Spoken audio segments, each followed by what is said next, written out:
তারেক রহমান এবং ডক্টর ইউনূস বৈঠক, রাজনীতিতে এরকম হাই প্রোফাইল বৈঠক পৃথিবীতে অসংখ্য ভুরি ভুরি ভুরি ভুরি হয়েছে। আর বাংলাদেশে যদি বলেন, এই বাংলাদেশে এই ধরনের হাই প্রোফাইল বৈঠক স্বাধীনতা উত্তর মানে মুক্তিযুদ্ধের সময়কালে এই বৈঠক হওয়া না হওয়া, আপনার বঙ্গবন্ধু শেখ মুজিবুর রহমানের সাথে ইয়াহিয়া খান, অথবা ধরেন ৭১-৭০ নির্বাচনের পরে পাকিস্তানের সাথে বৈঠক হবে হবে না, আচ্ছা সেগুলো না হয় অনেক পুরনো আলাপ। একদম খুব রিসেন্টলি যদি বলি, রিসেন্ট বলতে ৯০-এর পরবর্তী সময়ে বেগম খালেদা জিয়া, তার শেখ হাসিনা, তাদের মধ্যে বৈঠক, এগুলো নিয়ে অনেক আলাপ আলোচনা হতো। ৮০-এর দশকে এরশাদের সময় সে ধরনের বৈঠক নিয়ে কথাবার্তা হতো। বাংলাদেশে আরেকটা সিগনিফিক্যান্ট বৈঠক ছিল, সেটা হলো বিএনপির সাবেক মহাসচিব আব্দুল মান্নান ভূঁইয়া এবং আওয়ামী লীগের সাধারণ সম্পাদক আব্দুল জলিলের বৈঠক। ব্যাপক হুলস্থুল সারা দেশব্যাপী সেই বৈঠক নিয়ে, একদম মানে সারা বাংলাদেশের মানুষের চোখ ছিল সেই বৈঠকে। সেই বৈঠকটা ফেল করেছিল। তারপর আরো একটি আলোচিত সেই লেভেলে বৈঠক হয়েছিল বেগম খালেদা জিয়া এবং শেখ হাসিনা বৈঠক, আর হয়নি। বাংলাদেশের মানুষ ত্রাহি ত্রাহি করতো যে এই দুই নেত্রী যদি একসাথে এক টেবিলে বসতো না, তাহলে দেশে অনেক সমস্যার সমাধান হয়ে যেত। সেই দিন গত হয়ে গেছে। কিন্তু বিএনপির সাধারণ সম্পাদক, বিএনপির মহাসচিব মির্জা ফখরুল ইসলাম আলমগীর এবং আওয়ামী লীগের সাধারণ সম্পাদক সাবেক সৈয়দ আশরাফুল ইসলামের বৈঠক, সেটা জাতিসংঘের বিশেষ প্রতিনিধি আসকার তারানকোর মধ্যস্থতায় শেষতক ওই বৈঠকটাও ফেলটু মেরেছিল। এবার মানুষের মধ্যে আশা, আমরা এর আগে যখন তারেক রহমান এবং ডক্টর ইউনূস বৈঠক হতে পারে খবর আসছে, তখন আমরা বলেছিলাম যে বৈঠকটা যদি হয় এটা খুব সিগনিফিক্যান্ট হবে এবং এই বৈঠকে দুই পক্ষেরই দিতে হবে। মানে আমি শুধু নিব এই মানসিকতার এই বৈঠক হবে না, এটা হওয়ার না। বর্তমান প্রেক্ষাপট যা, বর্তমান গভর্নমেন্টও অনেক ব্যাকফুটে, তারা চারদিকে একটা গোজামিল লাগানো একটা পরিস্থিতির মধ্যে আছে। ফলে এদেশে এখন বিকল্প রাজনৈতিক বাস্তবতার নিরিখে মাঠের রাজনীতিতে এখন আছে হচ্ছে বিএনপি। বিএনপিকে তার প্রয়োজন। আবার বিএনপিও এই সরকারের সময় চূড়ান্ত মুখোমুখি বিরোধে যাবে, এইটা কখনোই সম্ভব না এবং সেই বিরোধ হচ্ছে বা এই ধরনের কোনো প্রেক্ষাপটও নাই। এটাও আমি অসংখ্য কন্টেন্টে বলেছি যে বিএনপি শেষতক এই সরকারের সঙ্গে সরাসরি কোনো বড় বিরোধে যাবে না।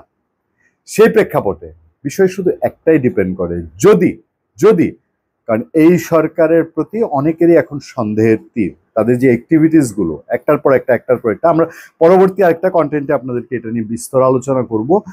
অনেক জায়গায় অবিশ্বাসের বীজ সেগুলো বড় হতে শুরু করেছে। যদি সরকারের ভেতরটা পরিষ্কার থাকে যে হ্যাঁ একটা রাজনৈতিক সমঝোতা দেশের মানুষকে শান্তি স্বস্তি দেওয়ার, তাহলে লন্ডন বৈঠক 13 তারিখে যেটা হওয়ার কথা, 13 জুন তারেক রহমান এবং ডক্টর ইউনূস, সেই বৈঠকে একটা ফল আসবে। তবে ফল আসলে ওইসব বৈঠকে যা হয়, সাধারণত ওইসব বৈঠকের আলাপ আমরা সবটা জানি না।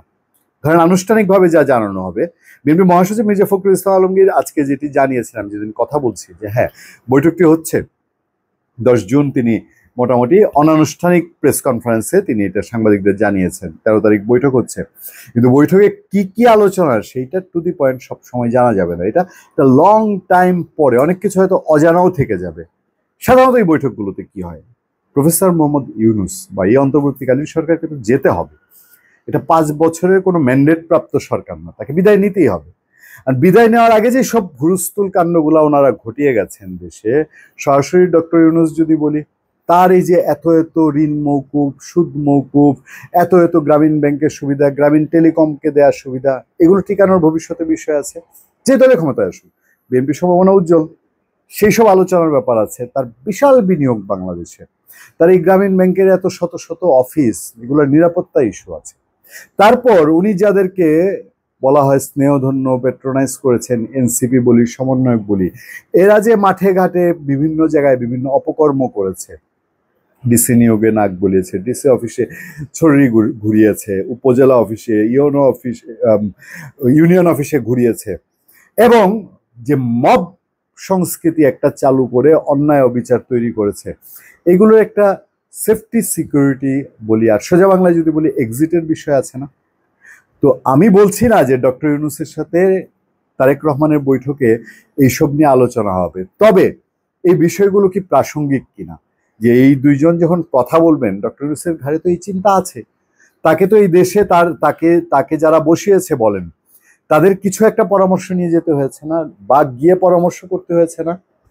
আর ওই যে আবার বললাম যে তারেক রহমানকে বা বিএনপিকে আরো কোণঠাসা সামনে করতে হবে, সেই মানসিকতা থাকলে ভিন্ন বিষয়। আর যদি সেটা না হয়, তাহলে তারেক রহমানের কাছ থেকে সামনে কি কি পেতে পারি? এই যে সংস্কার নামে একটা লাড্ডু, এই সংস্কার নামে লাড্ডু যদি তারেক রহমান ব্ল্যাঙ্ক চেক না দেন যে ঠিক আছে তার দল ক্ষমতায় গেলে যা যা সংস্কার আগামী কয়দিনে হবে সেগুলো ক্ষমতায় গেলে তারা মেনে নেবেন, আর যদি এরকম হয় যে আচ্ছা নিলাম, মানলাম মানলাম মানলাম মানলাম, ওই যে মন যদি একটু অন্য থাকে, কারণ দুঃখ তো তারেক রহমানও পেয়েছেন, বিএনপি দুঃখ পেলে সেটা তো তারেক রহমান পেয়েছেন, যে এই সংস্কার তো ফার্স্ট হচ্ছে আগামী জাতীয় সংসদে যারা প্রতিনিধিত্ব করবেন, এমপি হবেন, সেই এমপিদের মানতে হবে। তারা কি মানবেন? তারা যদি না মানেন, আজকের যে মেন্টালিটি আছে বিএনপির, আজকে যে সিচুয়েশন আছে, যেই কোণঠাসা একটা অবস্থাকে ফেলা হয়েছে, তাদেরকে অনেক ক্ষেত্রে মূল্যহীন করা হয়েছে, অনেককে পাত্তা না দেওয়ার মতন অবস্থা তৈরি করা হয়েছে, এইসব বিষয় কি ওই বৈঠকে আলোচনা হবে? শেষ তো শুধু মনে করিয়ে দিই, বিএনপির মহাসচিব মির্জা ফখরুল ইসলাম আলমগীর তিনি একটা প্রেস কনফারেন্সে বলছেন, ইউনূস যুক্তরাজ্যে সফরের ঘোষণা আসার পর থেকে তারেকের সঙ্গে বৈঠকের সম্ভাবনা নিয়ে রাজনীতি অঙ্গনে আলোচনা চলছিল এবং যুক্তরাজ্য সফররত প্রধান উপদেষ্টা মোহাম্মদ ইউনূস লন্ডনে বিএনপি ভারপ্রাপ্ত চেয়ারম্যান তারেক রহমানের সঙ্গে বৈঠকে বসতে যাচ্ছেন। শুক্রবার স্থানীয় সময়ে 9টা থেকে 11টার মধ্যে এই বৈঠক হবে বলে বিএনপি মহাসচিব মির্জা ফখরুল ইসলাম আলমগীর জানিয়েছেন। তিনি বলছেন, প্রধান উপদেষ্টা আমাদের ভারপ্রাপ্ত চেয়ারম্যানকে আমন্ত্রণ জানিয়েছেন, তিনি যে হোটেলে উঠেছেন সেখানেই বৈঠক হবে। ইউনূসের যুক্তরাজ্য সফরের ঘোষণা আসার পর থেকেই তারেকের সঙ্গে বৈঠকের সম্ভাবনা নিয়ে রাজনীতি অঙ্গনে আলোচনা চলছিল, যদিও প্রধান উপদেষ্টা আনুষ্ঠানিক সফরসূচিতে বৈঠকের বিষয়টি ছিল না। পররাষ্ট্র সচিব রুহুল আলম সিদ্দিক তিনি এর মধ্যে কথা বলেছেন। মির্জা ফখরুল ইসলাম আলমগীর একটা জায়গায় বলেছেন যে এই ক্ষেত্রে এটা রাজনীতির জন্য একটা বড় সমীকরণ হবে, একটা টার্নিং পয়েন্ট হবে, নিশ্চিতভাবেই তাই। বলা হচ্ছে 2008 সালে জরুরি অবস্থার সময় কারামুক্ত হয়ে সপরিবারে লন্ডনে চলে যান বিএনপির চেয়ারপারসন খালেদা জিয়ার বড় ছেলে তারেক। আওয়ামী লীগের সময় তার অনুপস্থিতিতে 5 মামলায় তাকে সাজা দেওয়া হয়, দায়ের করা হয় শতাধিক মামলা। আদালতের চোখে তিনি হয়ে যান পলাতক আসামি, এমনকি তার বক্তব্য বিবৃতি প্রচারের নিষেধাজ্ঞা আসে। এর মধ্যে পাসপোর্টের মেয়াদ ফুরিয়ে যাওয়ায় তারেককে যুক্তরাষ্ট্রের রাজনৈতিক আশ্রয় নিতে হয়। ছোট ভাই আরাফাত রহমান কোকো তিনি মারা গিয়েছিলেন এবং এর মধ্যে মামলা টামলাগুলো প্রত্যাহার হয়েছে, এরকম ব্যাকগ্রাউন্ড পত্র পত্রিকায় আছে। সেই ক্ষেত্রে এই যে বৈঠক, এই যে রাজনৈতিক টার্নিং কিছু একটা হবে, সেই টার্নিংটা কি হতে পারে, এই রকমের একটা ধারণা পত্র পত্রিকায় আছে। সেই ধারণাটা দিয়ে আজকে শেষ করতে চাই।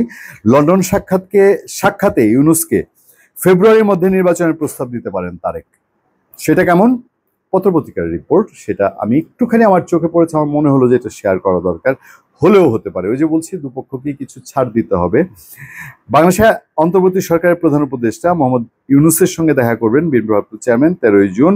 বৈঠক সূত্র বলছে, আগামী বছরের এপ্রিলের প্রথমার্ধে জাতীয় নির্বাচন অনুষ্ঠানের সরাসরি ঘোষণা নিয়ে স্থায়ী কমিটির বৈঠকে বিস্তারিত আলোচনা হয়। সেখানে সিদ্ধান্ত হয় প্রধান উপদেষ্টা লন্ডন সফরকালে তার সঙ্গে দেখা করবেন তারেক রহমান। তারা বৈঠকের সূত্র নাম প্রকাশ না করার সাথে সাক্ষাৎকালে জাতীয় নির্বাচন উপযোগী সময় নিয়ে বিএনপির পক্ষ থেকে প্রস্তাব উত্থাপন করবেন তারেক। এর সময়টা আগামী বছরের ফেব্রুয়ারি পর্যন্ত হতে পারে, মানে রোজার আগে নির্বাচন।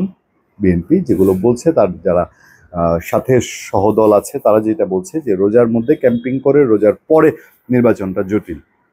দেখা যাক, সবকিছুই এখনো ভাসমান একটা অবস্থা।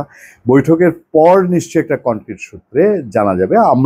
আমরা যারা আপনারা যারা আমাদের পূর্ণিয়ার খোঁজ এবং পূর্ণিয়ার ভিউ ইউটিউব এবং ফেসবুক পেজের ফলোয়ার আছেন, তাদেরকে আমরা বলতে পারি যে লন্ডনে বিএনপির যারা পলিটিক্স করেন দীর্ঘ বছর ধরে, তাদের সাথে দীর্ঘ সময় আমাদের নানানভাবে আমাদের সাংবাদিকতার পেশাদারিত্বের প্রয়োজনে আমরা কথাবার্তা বলে খোঁজ খবর রাখার চেষ্টা করি। আমরাও নিশ্চয়ই আপনাদেরকে আপডেট দেওয়ার চেষ্টা করব। ভালো থাকবেন, সুস্থ থাকবেন, সত্য, করুণা এবং সহনশীলতার সাথে আপনাদের সাথে আমি আতিক রহমান, পূর্ণিয়া।